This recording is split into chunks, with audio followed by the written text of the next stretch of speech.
everybody. My name is Graham Elwood, and you are watching The Political Vigilante. Shave your knuckles for justice.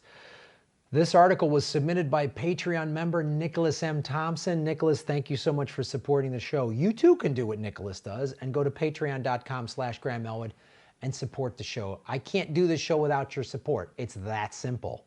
And you send me stories that I was not aware of that everyone should be aware of, like this. As Illinois, where I'm from Chicago, prepares to legalize pot, public housing tenants not allowed to partake. Wait, what? Yes, state of Illinois passed recreational marijuana. But public housing, which is largely gets federal funding, so this is the issue. On the federal level, even states like California, where I live, recreational marijuana is legal. Colorado has it. I believe Oregon and Washington have it, and a handful of other states, Illinois joining them. But what they're saying, and I'm going to get into it, if you live in federally subsidized housing, public housing, you can't have even though the state voted for it. In Illinois, they said the same thing. We're having the same problem in California, and this article is going to get into it. You can't do it. Wait, what? Where are you at, conservatives? You're all like, states' rights, states' rights. Where are you at, conservatives? We have the federal government. Who is currently running it? Republicans are running it. They run the Senate. Trump is a Republican. Wake up. Recreational pot is about to become legal in Illinois, but Chicago's housing authority says that not in our backyard or front yard, anywhere on public housing premises. Housing voucher recipients received a letter from the agency last week warning them about the ramifications of smoking or possessing pot on federally funded grounds even after it becomes legal on January 1. January 1, 2020, recreational marijuana will be legal in the state of Illinois, but not if you live in public housing. So who lives in public housing? Poor. The working class. They're sticking it to people. Largely a lot of people of color. See what they're doing? This is like the old reefer madness thing. That's when they decided to say marijuana, which was, going to make you crazy because black people smoked it. Come on, man. This is old institutionalized racism. Give me a break. This is the thing, there's a lot to be critical of with the Democratic Party and liberals. Like, I'm not a liberal, I'm an anti-war progressive. But like liberals who say, oh, I'm for the environment, and then they drive a big gas guzzling car or whatever like that, like, yeah, okay.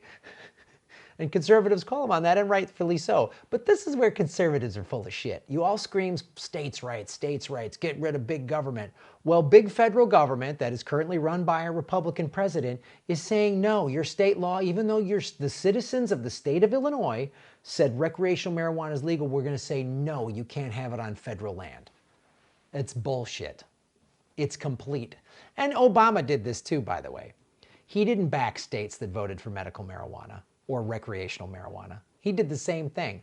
That's why we need public banking. That's why getting public banking in California is such a big deal, and it's just starting to happen because if you're let's say in California currently, and what will be the case in Illinois, you're a legal recreational pot seller. You're getting all this money. You can't put it in a bank because they're backed by the feds, and it's still illegal on a federal level. This is why we need to legalize it on a federal level. This is nonsense, okay? So this is how the feds can then still stick it to people who have voted for this overwhelmingly. It is illegal, it is leading to an unequal application of the law that penalizes the poor who rely on federal assistance to provide housing for their families, right? And again, they're doing it here in Los Angeles. Recreational marijuana has been legal since January 1st of 2019. Several instances of elderly people living in the greater Los Angeles area under Section 8 housing who are sick and rely on medical marijuana. And this Lawyer for Normal, which is it's a pro-marijuana advocacy group, they're sick, they're old, and they're unable to travel, he said, so where are they supposed to go? But there's some hope here. In April, Representative Eleanor Holmes Norton, a Democrat from D.C., introduced legislation that would permit marijuana use in public housing. Individuals living in federally funded housing should not fear eviction simply for treating their medical conditions for the sake of seeking a substance legal in their state. Petition your lawmakers, say you want this law passed, and then let's get marijuana federalized, legal on a federal level. Let's federalize recreational marijuana. This is preposterous.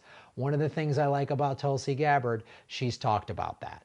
Okay, this is ridiculous. All right, cigarettes and alcohol are more dangerous than weed. Weed's not a gateway drug. As Russell Brand said, you know what's a gateway drug? Childhood trauma is a gateway drug. Neglect, sexual abuse, that's a gateway drug. Violence is a gateway drug. Living in a war-torn country or a war-torn neighborhood, that's a gateway drug. People that need marijuana for medical reasons, to take away pain, whatever, they should absolutely be able to. And people want to get a little high, they can. I have a joke in my act. I'd rather deal with a stoner than a drunk. I've been dealing with drunks in comedy clubs my entire adult life. Drunks are a pain in the ass. One of the reasons I stopped drinking is I could be a dick when I drank. Anyone can be a dick when they drink. Anyone. Weed mellows you out. Anyway, this is hypocrisy. It's hypocritical. Petition your lawmakers to pass this. First, get this bill going so people living in federally funded housing can smoke marijuana in states that have legalized it. And then, more importantly, let's get marijuana legalized on a federal level. Thank you, Nicholas S. Thompson, for supporting the show. You too can go to patreon.com/Graham Elwood. I need your support. I cannot do this show without your support. I don't get money from Pfizer. I don't get money from Merrill Pharmaceuticals and Boeing and Raytheon and Coca-Cola and these other people. I get funding from you. You guys.